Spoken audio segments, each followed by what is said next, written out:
O apóstolo João havia desejado às 7 igrejas da província da Ásia graça e paz. E ele disse que essa graça e paz vinham da parte do Deus triuno e citou a primeira pessoa da Trindade, o Pai. Mas citou o Pai com outro nome. Ele citou o Pai como aquele que é, que era e que há de vir. E eu expliquei na aula passada o que essa expressão quer dizer. Agora, ele vai citar o Espírito Santo e fala o seguinte: da parte dos 7 espíritos que se acham diante do seu trono. Por que ele chama o Espírito Santo de 7 espíritos? Porque na Bíblia o número 7 é um número simbólico. Professor, de onde que eles tiram essa simbologia de números na Bíblia? Eles tiram normalmente dos dias da criação, mas não somente de lá. Mas eu vou dar um exemplo aqui para que fique mais claro. Quando você olha para os dias da criação, você percebe que o homem foi criado no 6º dia. Então, na Bíblia, normalmente o número 6 simboliza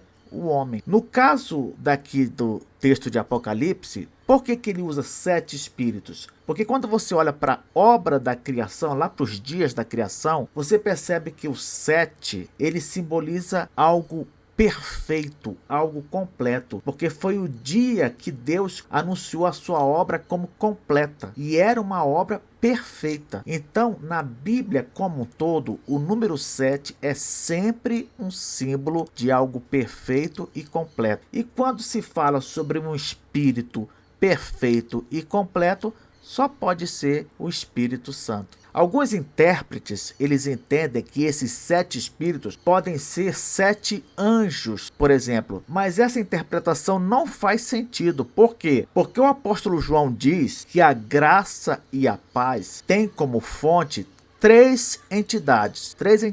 A primeira, nós já falamos que é Deus Pai. A terceira, nós vamos ver que é o Senhor Jesus Cristo. A segunda não poderia ser uma criatura. Não poderia ser. Porque, primeiro, a graça e a paz que nós recebemos, ela não tem origem em criatura nenhuma. Elas, a graça e a paz, se originam exclusivamente em Deus. Quanto a isso, não há dúvida. Então, se ele cita como fonte dessa graça e dessa paz, primeiro o Pai e em terceiro lugar o Filho, o segundo lugar não pode ficar com uma criatura. Tem que ser alguém do mesmo nível do Pai e do Filho. E quem preenche esse requisito? Apenas o Espírito Santo. Então, não há dúvida de que essa expressão 7 espíritos é uma referência ao Espírito Santo de Deus.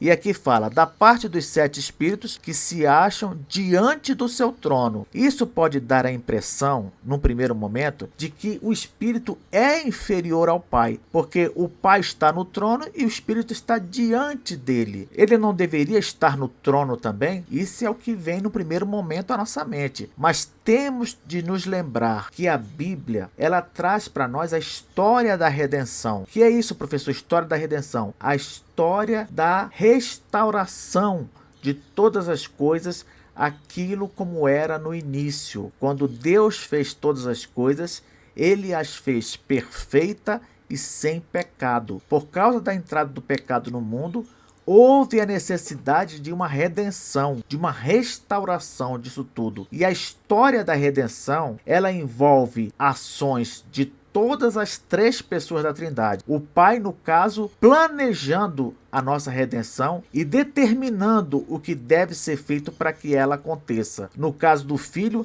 ele é aquele que vem se sacrificar em nosso lugar para que não sejamos condenados. E o Espírito é aquele que aplica a obra da redenção, como nos transformando, nos regenerando e possibilitando assim que nós desfrutemos dessa redenção conquistada por Cristo e planejada pelo Pai. Então, na obra da redenção, na história da redenção, o Espírito Santo e o Filho, Jesus Cristo, são sempre apresentados numa postura de subordinação. Por quê? Porque, de fato, essas 2 pessoas exercem papéis de subordinação. É claro que, tirando o aspecto da redenção, falando da essência do Espírito do Filho, eles são iguais ao Pai, iguais em poder, iguais em glória, eles não são inferiores em nada ao Pai.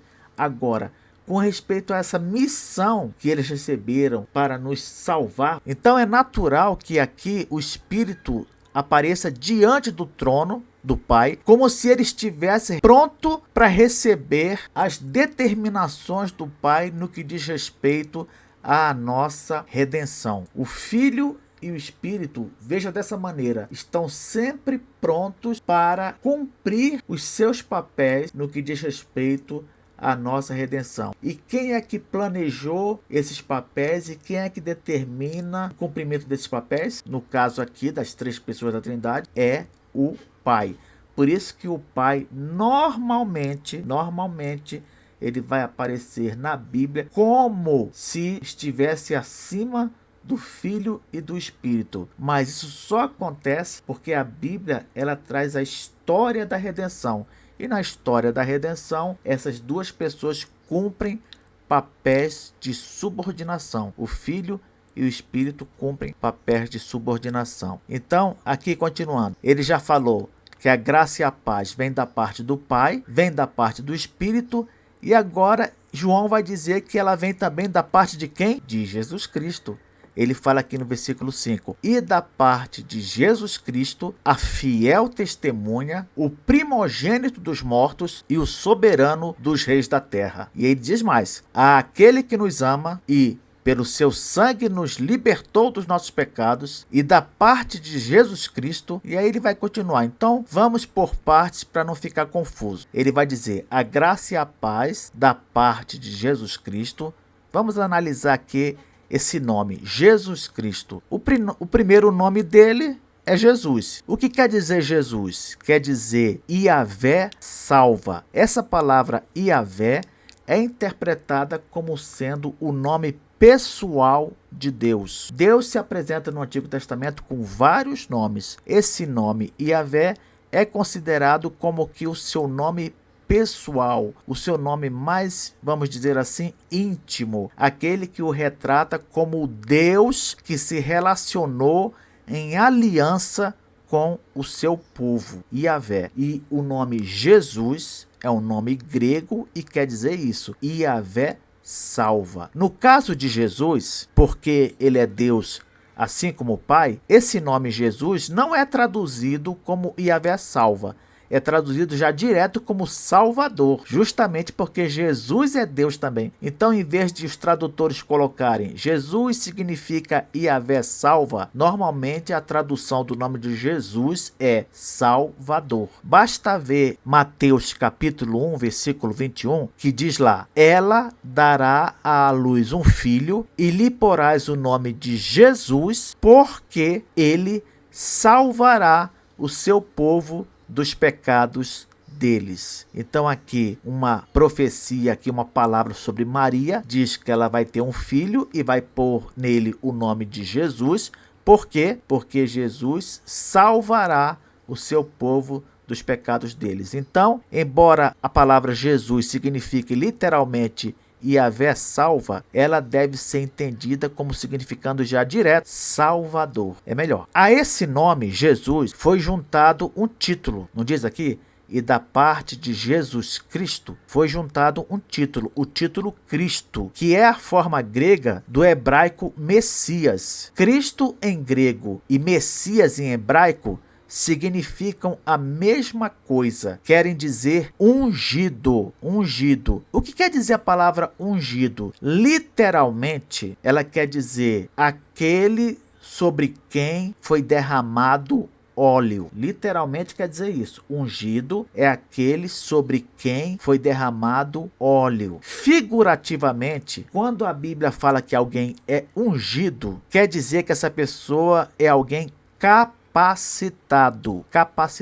Eu vou explicar isso aqui. Quando nós olhamos para Isaías capítulo 61, versículo 1 a 3, diz lá o seguinte: o Espírito do Senhor Deus está sobre mim, porque o Senhor me ungiu para pregar boas novas aos quebrantados, enviou-me a curar os quebrantados de coração, a proclamar libertação aos cativos e a pôr em liberdade os algemados, a apregoar o ano aceitável do Senhor e o dia da vingança do nosso Deus, a consolar todos os que choram e a pôr sobre os que em Sião estão de luto uma coroa em vez de cinzas, óleo de alegria em vez de pranto, veste de louvor em vez de espírito angustiado, a fim de que se chamem carvalhos de justiça plantados pelo Senhor para a sua glória.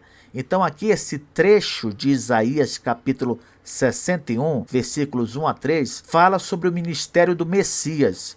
É uma profecia sobre o ministério de nosso Senhor Jesus Cristo. E aqui diz assim: o Espírito do Senhor, Deus, está sobre mim. Sobre quem? Sobre o Messias, porque o Senhor me ungiu. E como é que o Senhor o ungiu? Aí nós precisamos de entender um costume muito comum em Israel. O sacerdote em Israel, ele era mandado por Deus para ungir profetas, sacerdotes e reis. Veja só que interessante. No Antigo Testamento, os reis eram ungidos, ou seja, os reis, eles eram capacitados por Deus para realizarem a sua obra. Os reis eram capacitados por Deus para reinar. Então, ungir alguém naquela época era derramar sobre ela o óleo ou azeite, que era um símbolo do Espírito Santo, e assim estava se querendo dizer com aquele ato que a pessoa passaria a partir dali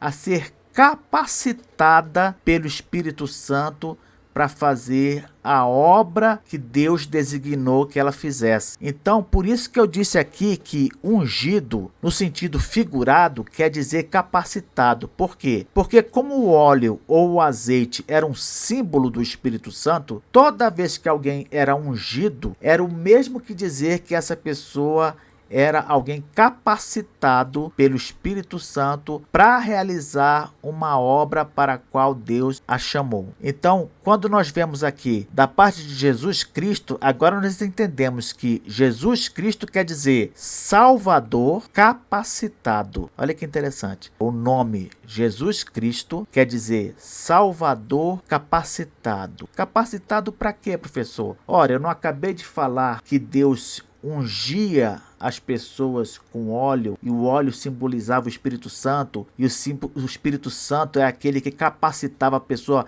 para realizar a obra que Deus determinou. Qual é a obra que Deus determinou que Cristo realizasse? A nossa salvação, a nossa salvação. Então Jesus, ele é o Salvador capacitado para salvar. Você entende? Muitas pessoas se julgam salvadoras, né? A gente costuma até dizer, o salvador da pátria é aquele que vai resolver a situação, é aquele que vai solucionar o problema. Nas religiões, as pessoas creem em salvadores diversos.